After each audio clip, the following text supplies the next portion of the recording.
그리스도인은 기도하는 사람입니다. 그리스도인은 기도를 해야 살아갈 수가 있는 사람들이에요. 기도는 우리의 영혼의 호흡이라고도 합니다.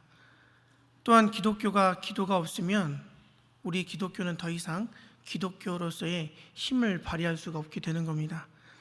예수님께서는 오늘 마가복음을 통해서 우리에게 의미심장한 한마디를 해주시는데, 그게 뭐냐면 한번 따라해 보십시오. 기도 외에 다른 것으로는, 기도 외에 다른 것으로는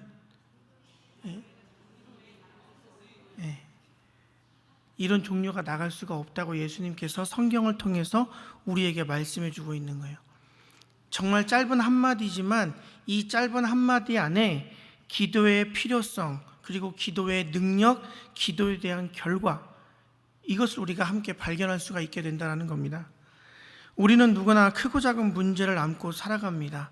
오늘 성경을 보니까 귀신이 들린 아들을 둔 한 아버지가 예수님을 찾아와서 내 아들을 좀 고쳐주십사 빌었던 한 장면이 등장을 하게 되는데, 예수님께서 베드로와 요한과 야고보 세 제자를 데리고 산으로 오르셨습니다.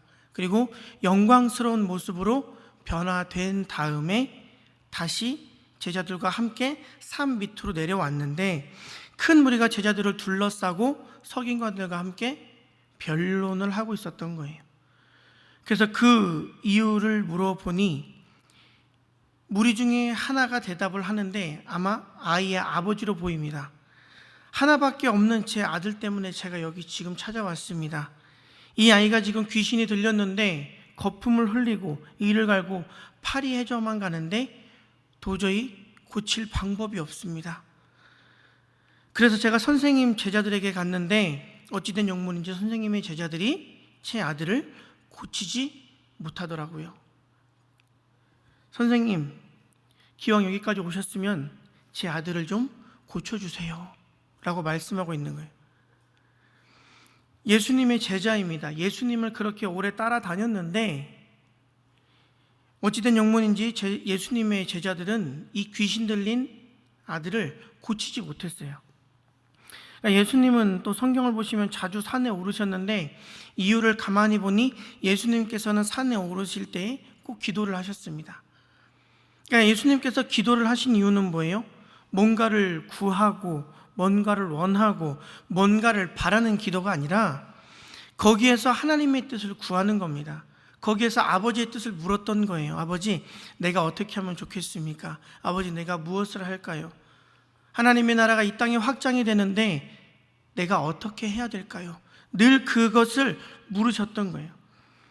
그러고 나서 제자들에게 부탁했죠. 내가 잠시 저기서 기도할 테니 너희 여기서 나를 위하여서 기도하고 있을래? 그랬더니 제자들이 그 자리에서 뭐하고 있었습니까? 졸고 있었죠. 그리고 베드로와 요한과 자꾸 이 야고보만 데리고 다닌다고 아마 다른 제자들은 불평했을 겁니다.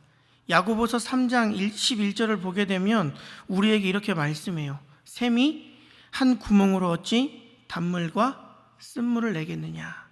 이게 무슨 말이냐면 샘에서 단물과 쓴물, 이것이 동시에 날 수가 없다. 맛이 동시에 날 수가 없다는 거예요. 한 구멍에서 나오는 샘에서는 두 가지 맛이 날 수가 없다라는 겁니다. 마찬가지예요. 여러분, 우리가 이 입술로 무엇을 하죠? 여러분들의 입술로는 무엇을 하십니까? 제가 이걸 물어봤더니 다른 분들은 찬양을 합니다. 기도를 합니다. 아버지의 이름을 부릅니다 하는데 여러분들은 입을 꾹 닫는 걸 하시는군요. 여러분, 우리는 창조된 목적이 있지 않습니까?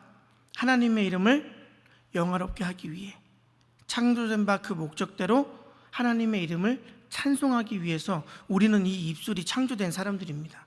그런데 우리는 이 입술로 제일 먼저 뭘 해요? 불평을 하고 원망을 해요. 그러다 보니 샘이 한 구멍에서 단물과 쓴물을 낼 수 없다는 그 말을 당연시 여기면서 살아가게 됩니다. 올해 우리 교회가 기도의 불꽃이 타오르는 교회로 정하고 달려가기 시작했는데, 기도의 불꽃을 타오르게 하기 위해서는 우리가 기도의 불을 꺼트리면 안 돼요. 그러니까 기도의 불을 꺼트리지 않기 위해서 우리가 제일 먼저 해야 될 한 가지 것이 있는데, 그게 뭐냐면 불평의 말들을 멀리하는 겁니다. 왜냐? 불평의 말을 내뱉는 순간 기도는 막히게 되어 있어요. 기도가 막히게 되면 은혜는 사라지게 되어 있어요. 기도가 막히면 하나님의 능력을 경험할 수가 없어요. 기도가 막히면 당연히 기도의 응답을 받을 수가 없는 겁니다. 그래서 우리는 제일 먼저 우리 입술 가운데에서 불평을 멀리해야 되는 겁니다. 산에서 내려오신 예수님 앞에 아이의 아버지가 외쳤습니다. 내가 선생님의 제자들에게 내 아이를 데리고 왔는데 도대체 왜 못 고치는 겁니까? 라고요.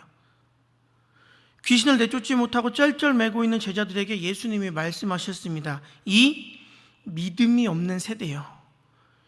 여러분, 이 믿음이 없는 세대요라는 말 안에 굉장히 깊은 뜻이 담겨 있는 거예요. 사실 제자들이 아이를 고치지 못한 것은 능력이 없어서가 아니었습니다. 제자들에게 믿음이 없었기 때문에 그래요. 내가 예수님의 제자잖아.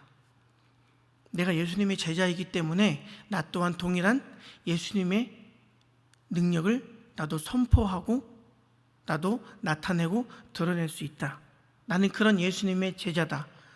그 믿음이 없었기 때문에 이 제자들은 아이를 고치지 못할 수밖에 없었던 겁니다. 그런데 제자들을 보니까 진짜 얼굴이 두꺼워요. 죄송합니다. 예수님, 저희들의 믿음이 없음을 용서해 주세요. 예수님, 저희들이 참 부끄러운 일을 했네요. 예수님, 죄송합니다. 말하지 않았어요. 도대체 우리는 왜 못한 거예요? 라고 묻고 있는 거예요. 그 자리에서. 그러니까 예수님께서는 그 질문에 두 가지로 대답해 주십니다. 첫 번째, 너희들의 믿음이 적어서 그래. 너희들의 믿음이 없어서 그런 거야. 두 번째, 너희들이 기도를 하지 않아서 그래. 말씀해 주고 계신 겁니다. 여러분, 이 말씀이 그 오래전 제자들에게만 국한되어 있는 말씀일까요? 오늘을 살아가고 있는 저와 여러분에게도 똑같이 적용되는 말씀인 거예요. 우리도 어쩌면 불평하느라, 또 믿음이 없는 신앙생활을 하느라, 의심하느라, 또는 기도하지 않아서 우리 앞에 놓여있는 문제 앞에 좌절과 낙심과 어려움을 경험하고 있는지 모른다라는 거예요. 여러분, 우리가 하나님을 믿고 있는데 믿음이 없다? 그것은 팥없는 안고 없는 찐빵이 되는 거예요. 안고 없는 찐빵이 되는 거예요. 그러니까 믿음이 없는 신앙생활을 한다, 빈술에만 요란한 우리가 삶을 살아간다는 거죠. 그러니까 그리스도인에게 믿음이 없으면 이런 상황이 당연히 자연스럽게 일어날 수밖에 없는다는 거죠.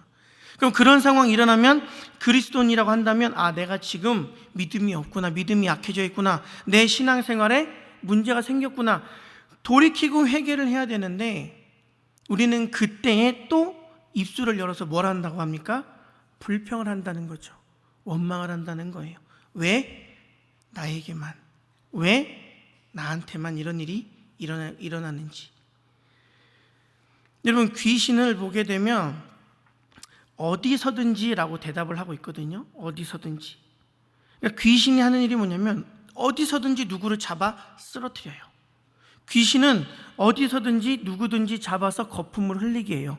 이를 갈게 하고 파리해지게 만들어요. 그러나 우리가 예수님께 붙들림을 받으면 어떻게 돼요? 넘어진 사람도 일으킴을 받게 돼요. 병든 사람도 고침을 얻게 됩니다. 눈먼 자는 눈을 뜨게 되고, 사망의 그늘에 앉아 울고 있던 영혼들은 구원의 은혜를 통해서 새 생명을 얻게 된다는 거죠. 우리가 예수님 앞에 붙들려 있기 위해서는 우리가 더 이상 기도를 멈추고 기도를 쉬면 안 된다는 거예요. 예수님께서 아이의 아버지에게 물었습니다. 오늘 21절 말씀을 보게 되면 예수님께서 아이의 아버지에게 묻는 거예요. 언제부터 이렇게 되었느냐? 물었죠. 그러니까 아버지가 대답합니다. 어릴 때부터입니다. 그리고 이어지는 말씀을 쭉 보게 되면 귀신이 우리 아이를 죽이려고 자주 물과 불에 던졌다라는 거예요. 근데 그 뒤에는 나오는 말이 뭐냐면, 무엇을 하실 수 있거든 우리를 불쌍히 여기사 도와주옵소서라고 말하고 있습니다. 예수님께서는 말씀하시죠. 할 수 있거든이 무슨 말이냐? 믿는 자에게는 능치 못할 일이 없느니라. 말씀하시죠. 아버지는 그제서야 내가 무엇인가 잘못 말했음을 깨닫고 예수님 앞에 부르짖습니다. 내가 믿습니다. 내가 믿나이다. 나의 믿음이 없는 것을 도와주세요 라고요. 여러분, 오늘을 살아가는 우리가 이 말씀을 통해서 깨달을 수 있는 한 가지 사실은 예수님께서는 우리가 겪고 있는 고통의 현장으로 찾아와 주신다라는 거예요. 그냥 멀리서 바라보시면서 괜찮아, 힘내, 아이고 아무 일 없을 거야, 걱정하지 마, 말씀해 주시는 분이 아니라는 겁니다. 내가 울고 있으면 내가 울고 있는 현장으로 찾아와 주셔서 우리의 눈물을 닦아 주신다는 거예요. 내가 주저앉아 있으면 주저앉아 있는 나를 향해서 손을 내미시고 일으켜 주신다는 거예요. 내가 기가 죽어서 고개 푹 숙이고 있으면 내 어깨를 토닥여 주시는 분이 예수님이시라는 겁니다. 여러분, 우리가 인생의 문제가 언제 크게 느껴지시고 지금 나에게 문제가 생겼구나 언제 인식이 되십니까? 우리가 하나님을 떠나서 살아갈 때예요. 하나님을 떠나서 내 생각을 앞세우고 내가 기도보다 무엇인가 앞서서 살아갈 때입니다. 하나님이 내 삶에 더 이상 우선순위가 아니게 되면 우리는 상황과 환경을 내 믿음보다 더 크게 바라보게 되어 있어요. 항상 하나님은 언제나 나와 함께 하시며 나를 지켜주시고 나를 보호해 주십니다. 우리에게는 그 믿음이 있어야 돼요. 그래서 우리가 기도할 때에 이것을 위해서 같이 기도해 주셨으면 좋겠어요. 함께 고백해 보겠습니다. 하나님, 부족하지만 저와 동행해 주시옵소서. 믿음의 발걸음 힘들고 무겁지만 비록 더디더라도 한 걸음 걸어 나가도록 도와주시옵소서. 이게 우리의 기도의 제목들이 되어야 된다는 거예요. 그런 찬송이 있지 않습니까? 주 떠나가시면 내 인생 헛되네. 기쁘나 슬플 때 늘 계시옵소서. 기쁘도다 항상 기쁘도다. 나 주께 왔사오니 복 주옵소서 라는 찬양이 있어요. 여러분, 우리는 삶의 자리에서 날마다 곡조 있는 기도를 이 찬송의 가사처럼 올려드려야 돼요. 주님 떠나가면 제 인생 아무것도 아닙니다. 나는 주님을 떠나서는 아무것도 아닌 연약한 존재입니다. 주님, 저와 동행해 주세요. 비록 힘들고 더디지만 믿음의 발걸음 한 걸음 걸어 나갈 수 있게 나를 좀 붙들어 주세요. 이 기도의 제목이 우리 모두의 기도 제목이 되기를 주님의 이름으로 축복합니다. 아이의 아버지는 성경을 보게 되면 아이의 아버지가 이렇게 기도했다라는 말이 나오지 않지만, 우리가 예수님과의 대화를 보게 되면 이 아버지가 예수님과 했던 그 대화 자체가 기도였다라는 것을 우리가 알 수 있게 됩니다. 우리가 신앙생활을 하면서 기도는 무엇입니까? 라고 질문을 받거나 내가 무언가를 이야기하게 되면 기도를 보통 뭐라고 대답하셨습니까? 하나님과의 대화요. 하나님과 영적인 대화입니다. 아마 이렇게 많이 표현을 하셨을 겁니다. 그런데 우리는 하나님과 대화를 해야 되는데 보통 뭘 합니까? 독백을 하죠. 하나님을 앞에 앉혀놓고 내 얘기만 주구장창 쏟아놓는 거예요. 하나님 아시겠죠? 알아들은 줄로 믿습니다. 아멘 하고 그냥 가버리는 거예요. 그러고 나서는 내 삶에 응답이 없다고, 내 삶에 하나님이 말씀하시는 게 없다고, 하나님의 역사가 없다고 늘 그렇게 생각을 한다는 거죠. 여러분, 우리는 기도를 해요. 그러면 즉 대화를 한다는 겁니다. 그런데 그 대화의 상대가 있다는 거예요. 천지를 지으시고 나에게 독생자 예수를 보내주신 은혜의 하나님이 내 대화의 상대라는 거예요. 그럼 여러분 어떻게 대화를 하셔야 되겠어요? 서로 주거니 받거니. 하나님의 뜻이 그거였군요. 제가 차마 몰랐습니다. 이제는 제가 돌이켜 그렇게 살아볼게요. 하나님 도와주셔야 됩니다. 이게 서로 소통하고 공감하는 거 아닙니까? 그런데 우리는 기도를 보면 하나님 이것도 주시고요, 저것도 주시고요, 올해 새해가 됐는데 이건 왜 안 주시는지 모르겠네요, 제발 좀 주셨으면 좋겠네요, 예수님의 이름으로 기도드립니다, 아멘 하고 그냥 가버리는 거예요. 여러분, 우리가 이제 더 이상은 그런 기도가 아니라 하나님의 뜻을 구하는, 하나님의 뜻을 묻는 기도를 할 수 있는 기도 성장의 해로 올 한 해를 보내셨으면 좋겠어요. 아이의 아버지가 예수님을 보자마자 소리 지르기를 시작해요. 왜요? 너무 간절했기 때문에. 지금 하나밖에 없는 내 아들을 고칠 수 있는 유일한 존재가 눈앞에 나타났어요. 그럼 여러분 어떻게 하시겠습니까? 하나님, 드디어 저분이 내 앞에 나타나셨네요. 할렐루야. 이제는 제 아들이 낫게 되겠네요. 하나님, 너무 감사합니다. 오늘 제 아들이 이렇게 귀신 들려서 고통 중에 있어요. 도와주세요. 이렇게 멋들어지게 기도하실 마음이 있을까요? 죽어라 소리 지르실 거예요.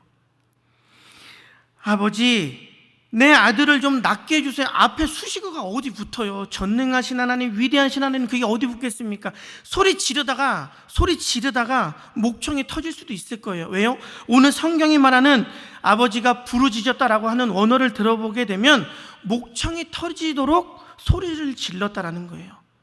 여러분, 언제 목청이 터지도록 아버지 이름을 불러보셨어요? 여러분, 최근에 언제 그렇게 간절한 마음으로, 이 애가 달린 마음으로 하나님의 마음을 헤아려 보기 위해 기도해 보셨냐라는 거예요.